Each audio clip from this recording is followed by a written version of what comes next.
لوگ عام طور پہ بولتے ہیں کہ بھائی فلاں کی بیوی سے، فلاں کی عورت سے شادی کر لیا، فلاں کے خاندان سے شادی کر لیا ہے، جس کی وجہ سے وہ ماں باپ کو جدا کر کے چلے گئی۔ عام طور پہ بولے جاتے نا بھائی فلاں سے نکاح ہو گیا، جس کی وجہ سے وہ عورت ایسی زبان درازی ہے جس کی وجہ سے وہ ماں باپ سے بھی جدا ہو گیا۔ اصل بات میں بتاتا ہوں کہ عورت سامنے والی آئی کہ نہ آئی، نکاح کر کے آئی کہ نہ آئی، تم ان کے اولاد، تمہارے ماں باپ ہیں، تمہاری کوکھ سے، ان کے کوکھ سے تم پیدا ہوئے،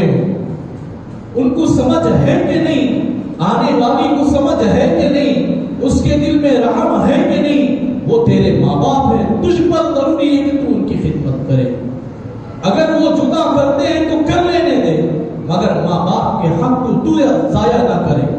ہم ضائع نہ کریں۔ جناب رسول اللہ صلی اللہ علیہ وسلم کے پاس ایک صحابی آئے،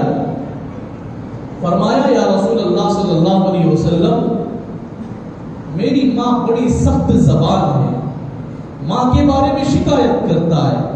یا رسول اللہ میری ماں بڑی سخت زبان ہے، میری بیوی کو ہمیشہ جھڑکتی ہے۔ آپ نے فرمایا جاؤ جا کر صلح کر لو، جاؤ جا کر ماں سے معافی مانگ لو۔ چند دن کے بعد پھر وہ صحابی آئے، فرمایا یا رسول اللہ میری ماں بڑی سخت زبان ہے، میری بیوی کو ہمیشہ جھڑک کر بات کرتی ہے۔ اللہ کے نبی نے فرمایا اپنے ہاتھوں سے جہنم کو مت بنا لو، تم جاؤ اپنے ماں کی خدمت کرو۔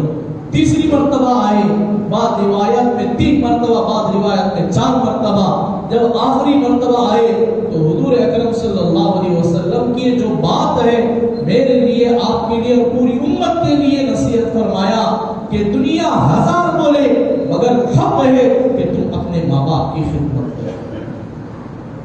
ماں اپنی زبان درازی اپنی اولاد کے لیے نہیں کرتی ہے، اصل بات یہ ہے کہ ان کی باتیں تمہیں کڑوا لگتی ہے،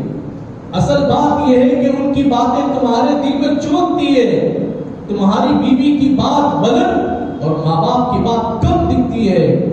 تم دونوں میں فرق نہ کرو، بیوی کو اس کے مقام پر رکھو،